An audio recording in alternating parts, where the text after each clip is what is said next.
Greetings everyone. Well, at long last, it's DVD update time today on the Multimedia Chronicles.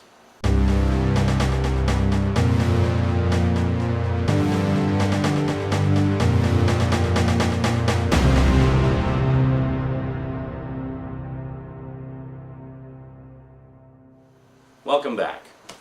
Well, when my mom comes to visit, she's a big movie and sci-fi freak like me, so whenever she comes to visit, she tends to bring a lot of new stuff for us to check out, or while we're out shopping, she'll pick some stuff up that she thinks we might find interesting to watch. So this visit was no exception, and she picked up a few for us just to check out, and she said basically, just thought you might enjoy them, I liked them, thought you might want to see them. So I'll buy them for you, and then if you don't like them, sell them, or if you want to upgrade them to Blu-ray, sell them and get the Blu-ray, or do whatever you want with them, whatever. Just thought you might like to check them out. Mom's like me. She's a buyer rather than a renter, so when she wants to show us something, she'll buy it for us. And yeah, you have to be an obsessive DVD collector, I guess, to sort of understand the mentality and understand the philosophy of that. I understand, and I'm sure most of you understand, but there's probably a lot of you out there who don't. It's like, well, why would you buy something for 10, 15 bucks when you can rent it for 99 cents? We just do, okay? Alright, I'm not going to get into the psychology of the mind of the collector, because that's not why you're here. So what do we get? Well, a couple that I've never seen before. Actually, I haven't seen any of these ones before that I'm about to show you. But kind of interesting, with the new big blockbuster movie 2012 just around the corner, it seemed like a good time to finally check this one out. Never saw it. Heard mixed reviews, so I didn't really sort of bother with it. But I don't know, my mom likes a good disaster film and thought I might enjoy this one. She said some of the effects were quite good and stuff, and that the story's kind of so-so, but it's fun to watch just for all the destruction. I'm of course talking about The Day After Tomorrow. So there you go. Never seen it before. I know some people who love this movie, some people who hated it with a passion, so we're going to check it out for, if nothing else, all the destruction. So, yeah, nice little companion to 2012 coming out, I think. And then another one I heard mixed reviews, based on a novel. I've never actually read the novel. I hear the novels are excellent, and I hear the guy who writes them is actually quite young. He was like in his, I think his early 20s when he wrote the first one, or maybe late teens. I'm not sure. I'm not overly familiar with the franchise. But staggeringly successful. I think there's 3 or 4 books out now. And, well, there was recently a movie adaptation of the first one. Now, I love a good rollicking fantasy adventure as much as the next guy. And, this is one that I wanted to check out, but just never got around to. I'm of course talking about Aragon. There you go. So sort of the latest in the long history of movies about dragons. I heard from people who love the book that the movie kind of wasn't all that good, but as I've never read the book, I'm going in fresh, so I'm just going to be judging this on the merits of, is it a good movie on its own. So yeah, looking forward to that one. I noticed there's actually quite a all-star cast. You got Jeremy Irons and John Malkovich in there, which is pretty cool. So, yeah, anyway, looking forward to that. To me, the ultimate dragon movie ever, of course, was Dragon Slayer, which was a Paramount Disney co-production back in the early 80s. And yet another testament to just how good non-CGI effects can be. But, yeah, so anyway, I hear as far as dragon movies goes, this is pretty decent. Although if you're a fan of the book, it's probably going to piss you off, because it doesn't adapt every single syllable of the book. Just a little heads up, most movie adaptations of books don't do that, because it would mean you'd have a 12-hour movie if they did. And what works great on the printed page doesn't always work great on the screen. When you switch from one medium to another, there's certain things that work or don't work in that medium. So that's usually why. But that said, given how huge the book was, I was kind of surprised this movie's not even 2 hours long. I would have expected at least a 3-hour. But anyway, Aragon, gonna check that out. Then we have a good old-fashioned internet-based thriller, Untraceable, which actually sounds kind of similar to a few other movies that I've seen. It's basically about this guy who sets up a website, and the more views he gets, and then there's like a webcam for somebody that he's kidnapped, and he's slowly killing, or going to kill, or something like that. So basically, as the views go up, the person dies more quickly. So they're trying to find the guy, find the website, and stuff like that, and then put a stop to him. Now, I've seen a few movies sort of along those lines, like Dario Argento's The Card Player was very similar to that. Fear.com was very similar to that. But from what I've heard, this is one of the better ones, at least from Mum's review, this is one of the better ones of that sort of genre of internet-based thrillers. So, yeah, Untraceable. Looking forward to checking that one out. Now this one I'm really looking forward to, because Mum's just been ranting and raving and carrying on about how much she loves this show. I'll just tell you what it is. The complete first season of Sanctuary. Basically about a group of specialists who essentially give sanctuary to aliens and supernatural creatures and stuff like that, who exist in our world but need protection. What is it? Yeah, the tagline here is, even things that go bump in the night need protection. So it's basically, I guess, monsters and whatnot that are kind of being hunted, or their lives are in danger. But, you know, monsters are people too. So anyway, Sanctuary is about the secret organization that grants them sanctuary, essentially, and protects them from being hunted or killed or whatever. So anyway, it's supposed to be really good. It's been getting a lot of really good reviews, just generally. And I've been really curious to check it out. And it, of course, it stars Amanda Tapping, who many of you may recognize from the Stargate TV shows. I actually remember Amanda Tapping. The first thing I ever saw her in was a single episode of The Newsroom, the original first season of The Newsroom, which was a Canadian satirical series. I think I've mentioned it on here before. I picked up some DVDs of it not too long ago. But yeah, I always liked Amanda Tapping. I think she's an awesome actress. And so yeah, Sanctuary. Looking forward to that one. Now there's a couple, so that's it for the ones that Mom brought us. Now there's a couple that I picked up. One that I've been wanting for quite a while, but it was always prohibitively expensive. The complete first season of Magnum PI.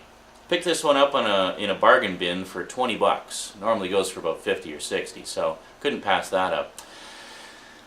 My one big complaint about this set is it's from the period in time when Universal was using double-sided discs or flipper discs for all their TV show sets to try to save a little bit of money. You know, I swear they saved like 3 cents doing that. So what's the point? The problem with flipper discs is, A, you now have 2 sides that you have to be careful about getting scratches or dirt on. B, and this is the big one, they tend to almost always have some kind of mastering errors on them. And it really pisses me off, because almost every single set I've got from Universal has at least one disc in there that has a problem, where it, you know, it has a mastering problem where it basically stutters, hiccups, or just freezes entirely in the middle of an episode. Unfortunately for Magnum, where it does it on the Magnum set is during the first, like, 5 minutes of the first disc, so right at the beginning. So yeah, it's a bit of a pain in the ass. So I'm trying to see if I can rip the episodes and put them on a DVD-R just so we can watch them, and then just put those in with the set here and get past the first disc. But yeah, it's definitely annoying. I'm really hoping that maybe what they'll do is what they did with some of their other season sets and put Magnum out in a complete series set of all 8 seasons, because what they did with some of their other shows, like for example Miami Vice. Miami Vice, the first 2 seasons were on double-sided discs, and then seasons 3, 4, and 5, they finally saw the light, probably noticed, hey, we're getting a lot of returns on these double-sided discs, and went to single-sided discs.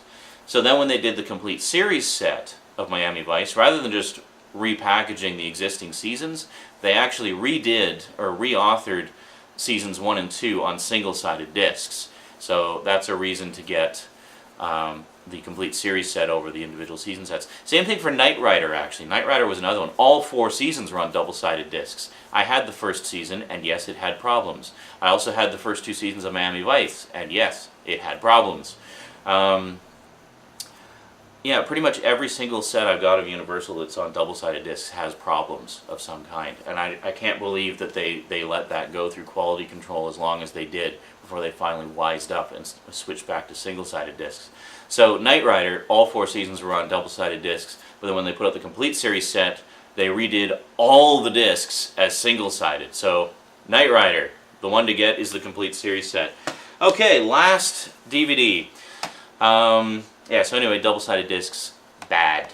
Single-sided discs, good.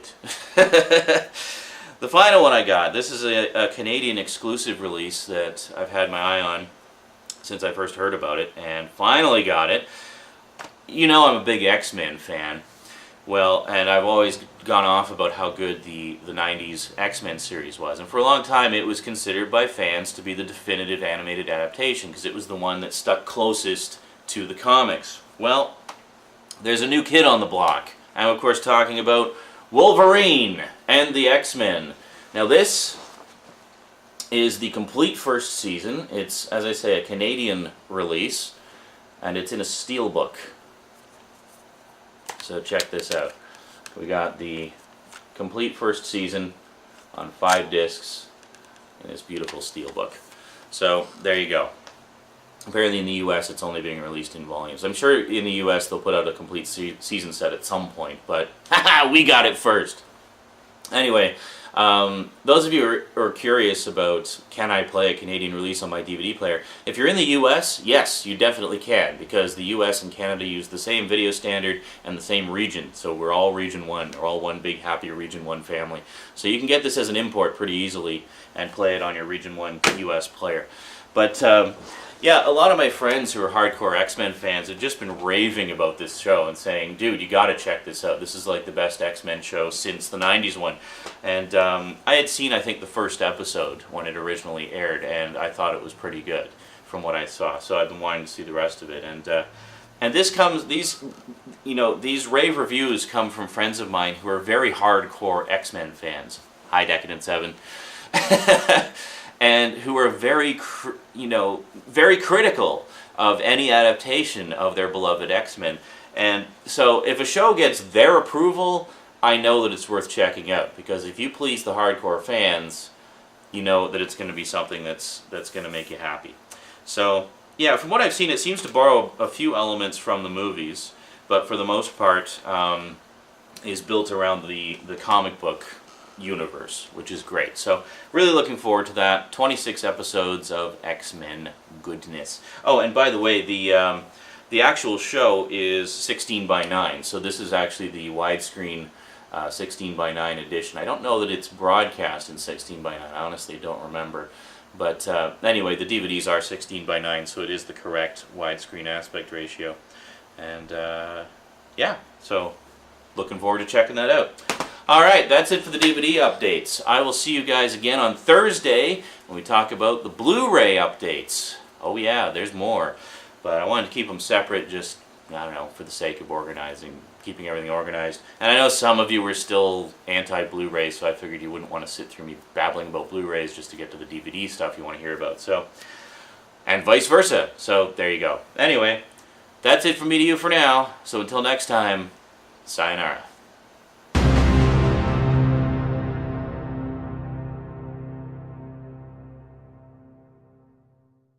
Ooh, before we go, completely forgot. Rosie picked up a couple new DVDs too. First off, she got a 3-volume collection of In the Night Garden. It's 3 sets, and it comes with a little Eagle Pickle puppet. Do you like your DVDs, Eagle Pickle?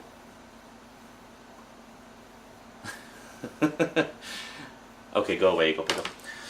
Anyway, that was pretty cool. So it's got 3 volumes. She loves this show just because it's, it's bright, it's colorful, it's trippy. And I actually kind of like it too, just for its meditative, hypnotic qualities. It's good. I mean, a lot of people say, oh, that's such a stupid show. It's like, okay, the target audience is like 2 to 3-year-olds. Get a clue. It's not meant to appeal to adults. But, I like it just for the simplicity, and the visuals are actually quite impressive in it. But and Rosie loves it. It's a great show for babies. So she also has a book of In the Night Garden, which has a bunch of the poems and rhymes and stuff, right? And then, I tell you, every time we just cut her loose to pick her own DVDs, she wants to build the collection a little bit more. She picked up Scooby-Doo and the Ghoul School. So there you go. So another addition for her ever-increasing Scooby-Doo library. So there you go. This is one of the earlier movies from 98, I believe. Yes, 1998, and the DVD was released in 2002. So there you go. This is one of the ones with Scrappy-Doo in it. I know a lot of people aren't big on Scrappy-Doo, and I noticed they got rid of Scrappy pretty quick with the new movies. But yeah, good fun if you're a Scooby-Doo fan. All right, so that definitely is it from me to you for now. So until next time, sayonara.